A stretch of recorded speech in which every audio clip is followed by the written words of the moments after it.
কুফার মসজিদের পাশে এক মহিলা এবং এক পুরুষের বাড়ি ছিল।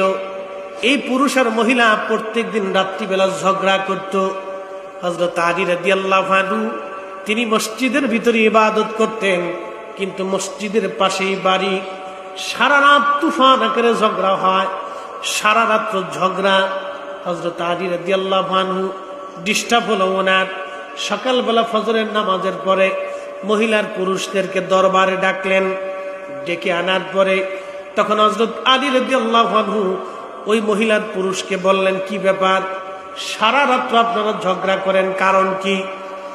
ওই মহিলার পুরুষটি বলল, আমিরুল মুমিনিন, ইয়া আমিরুল মুমিনিন, আমি ঝগড়া করেছি এই জন্যে, এই কারণে এই মহিলাকে আমি বিয়ে করার পরে আজকে কতগুলি দিন পার হয়ে গেল, তাকে আমি সহ্য করতে পারি না।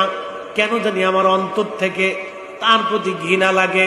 আমি একটা রাত্রের জন্য আমি তার দিকে তাকাইতে পারি না, আমি তাকে স্পর্শ করি নাই। মনোযোগ দেন, ওই লোকটা বলতেছে, আমিরুল মুমিনিন, এই নারীকে বিয়ে করার পর থেকে আমার অন্তরে তার প্রতি ঘৃণা জন্ম হলো। আমি তার দিকে আমি ফিরেও তাকাই না, তাকে স্ত্রী হিসেবে কখনো আমার মনে আসে না, এবং আমি তাকে কোনোদিন স্পর্শও করি নাই।